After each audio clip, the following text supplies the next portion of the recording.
Welcome to Focus Consulting Group's new podcast, The Investment Leader's Guidebook. I'm your host, Keith Robinson, and I'm delighted to have with me today our founder, Jim Ware.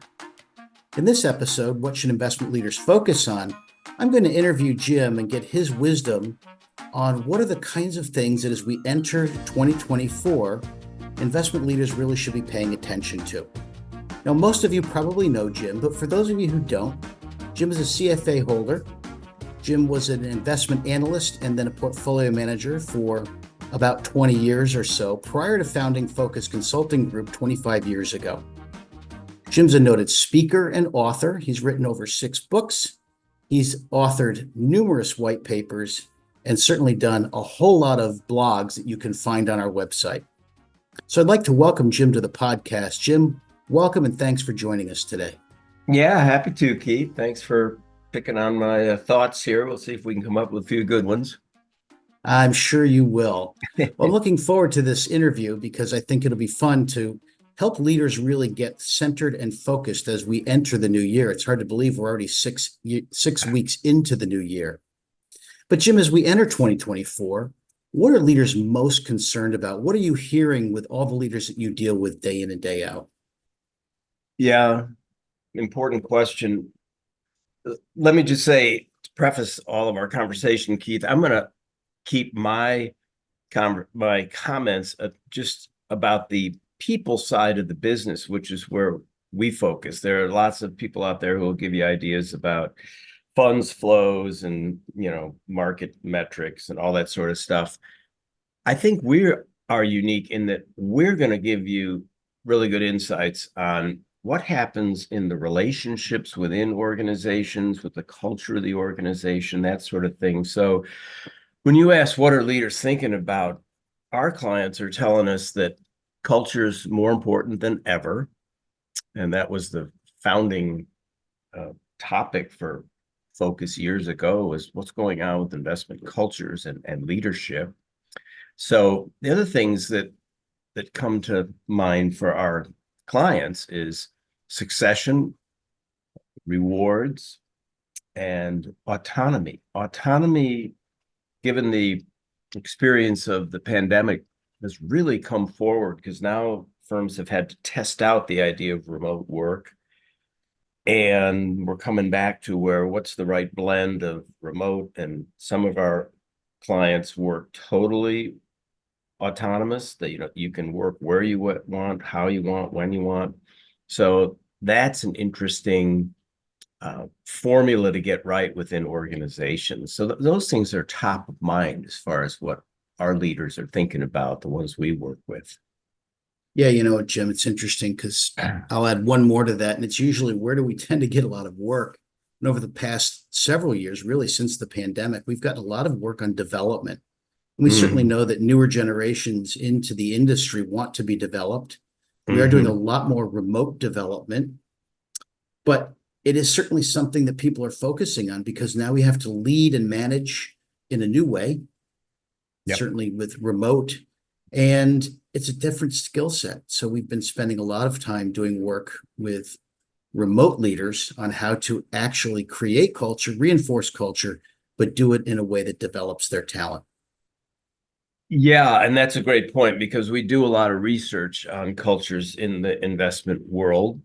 And we found that we look at 4 main needs that people have when they show up at a job. One is that they want to feel safe. They don't want to be abused or, treated poorly or anything. They want to belong. They want to be on a team. They want to be part of an organization that values them. And then the third would be they want to develop, just like you said. And we found that in our research that is the biggest ask. That's the biggest need from firms. So I'll pay a compliment here to you, Keith, because you have done so much good work around talent development in response to that ask from clients. And the fourth thing is purpose. All organizations these days are being asked by younger workers to really state, what is our purpose? Why do we exist and what's important? So if you get those 4 things right, and again, that's, safety, security, belonging, connection, mastery, development, purpose, meaning. If you get those 4 things right, you've are a long way down the path of having a great culture and a place people want to work. Absolutely. And Jim, I know you've written and spoken all over the world, many different topics about leadership and about culture. What gets the most attention when you're out there speaking and talking to other leaders? Well, it's funny. One of the things that gets a lot of attention and has real staying power is the term we came up with, Red X, which is the person in an organization who may be very, very talented. That's not the issue, but they don't fit very well within the organization. So years ago, when we were putting together material on strong cultures, we had a little Venn diagram, and the overlapping circles would be the values of the organization, which typically these days are client focused, integrity, teamwork, and excellence. Those are what most investment firms are really shooting for. And in the middle is where all of the culture carriers would live. They'd be showing all four of those. And we had a little red X that demonstrated someone who was maybe very excellent, but not the other three or two of the other three.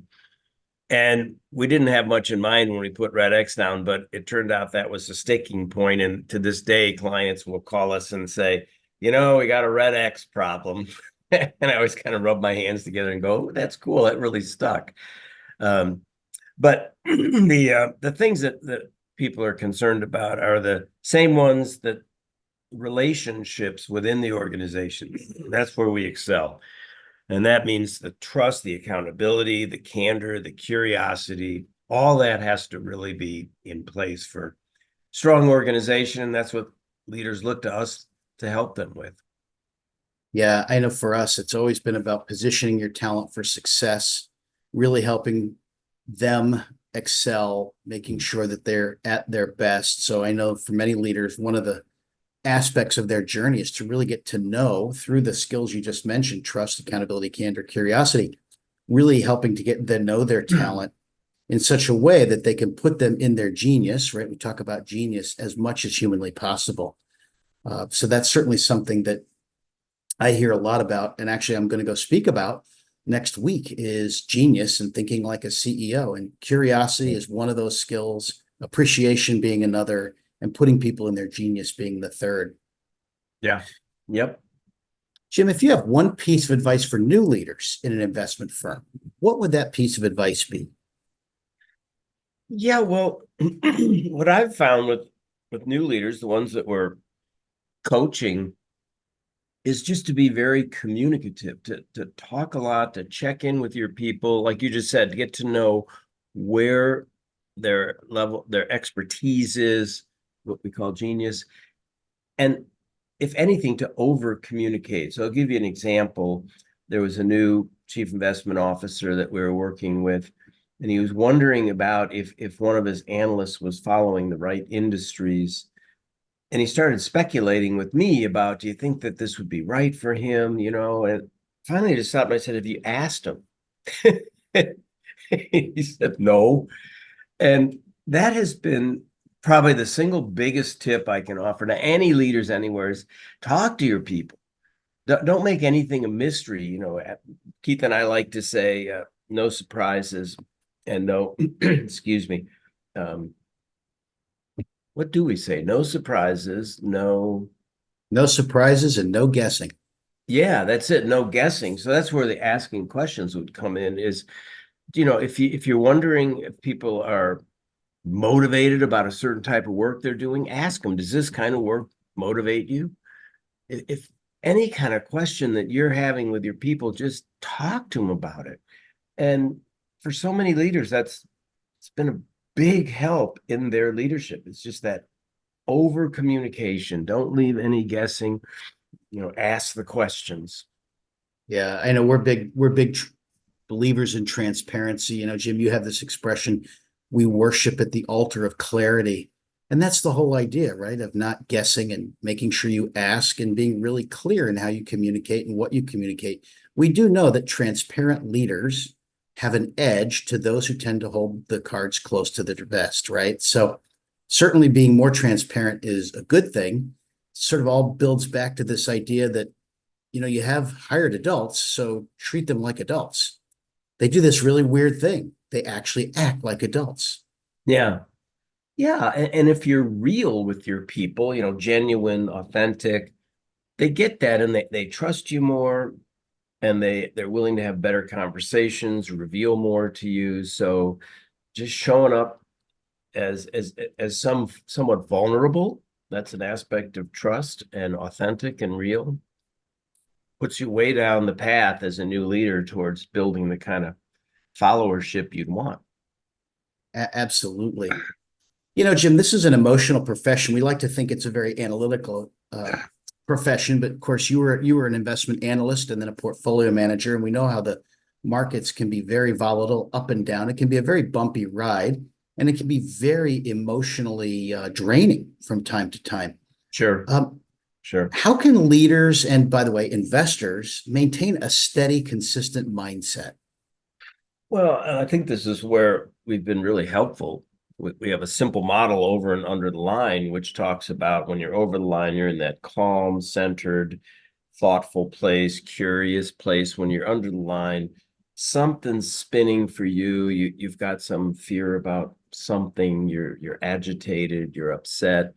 You may be short with people or uh, critical with people in a not constructive way. So we've used that simple model of over and under the line to teach a whole bunch of skills. So the real answer to your question, Keith, is that they need to learn a set of skills, just like you'd learn a set of skills for analyzing a stock or a bond, that will help them maintain that over the line mindset. And these skills are practiced and tried and true. And we practice them at Focus Consulting Group. And they're things like being present, checking in with yourself. Am I really in the here and now, or is my mind spinning on a bunch of stuff? We can't change the past. We don't know the future. So all we can really control is what's going on right here, right now. And we will work with people on breathing exercises, just, the same stuff the Navy SEALs do, that they teach their folks who are actually life and death situation. Hopefully, we don't consider our work life and death, but we'll teach them same techniques and asking questions. So getting curious, like instead of getting all upset in a situation with someone who hasn't gotten a piece of work done, get curious, help me understand is a phrase we like. Help me understand why that work isn't done. And maybe you find out from the person that they've had a horrible personal tragedy in the last 48 hours. And then your whole mindset shifts to, oh my gosh, I'm so sorry to hear that. And it's a whole different than if you just attack them and say, you're not getting your work done on time. And I'm pissed off of, that just goes in a bad direction. So a lot of skills that help people stay centered, stay, in their good leadership mindset. Yeah, it goes right back to that no surprises, no guessing. You don't want any surprises or guessing for your direct reports or for your team, but similarly, you shouldn't be surprised or guessing about what's really going on in your organization. And that's the idea of practicing curiosity, right? Yeah. Yeah. Well, Curiosity is huge, yeah, I mean it's a primary skill, and frankly, it's one that we don't really think of as a skill. We just think of it as a mindset, but it actually is a skill, and you can improve and get more skillful at practicing curiosity, for example. And of course, that's a whole chapter on that in High Performing Investment Teams, Yeah. the Yep. book that you wrote years ago, which still winds Yep. up being our bestseller to date. Yeah. Yeah. And of It's course, funny. that's Keith, I was listening. We took a long drive, my wife and I, yesterday, and they happen to have John Gottman podcast. Speaking of podcasts and what we're up to right now. And one of the things he said, Gottman's an expert on personal relationships, marriage. And he said curiosity is like the most important thing, to stay curious and interested in what your spouse is up to.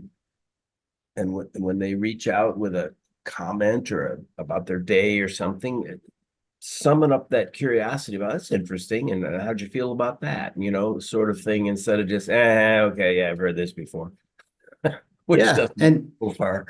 and that's any relationship, right? Right. Absolutely. Whether it's your Right. marriage or your children or, your partners, your friends, all of that matters. And if you want to stay connected, you got to stay curious. Yeah. So, Jim, as we wrap up here, a little bit of a shameless promotion for the podcast. This is our first podcast, and we'll have more to come, roughly about every 2 weeks or so. But what are the top 3 reasons people in the investment industry should listen to this podcast? Well, first and foremost, as I started off the podcast, we're the only firm that I know of that really goes deep into the mindset of investment people. So if you want to find out, what's happening with flows of funds or market metrics or who's beating the market and that stuff, there's lots of firms that'll give you that data.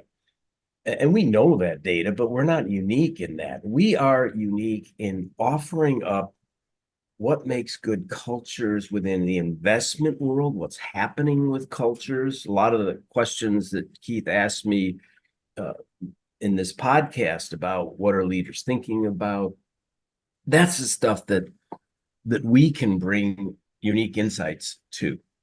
So that really, in a sense, covers all 3. I mean, that's why you'd want to listen to these, because we're going to give you insights about, the 3 might be culture, what's happening in the culture, what's happening with strategies, and what's happening with leaders. And then a whole host of, succession and talent development and rewards and that kind of stuff as well. But those 3 big pillars, the leaders, the culture, and the strategies that we're seeing, those are big, and we're going to give you insights that others won't. Yeah.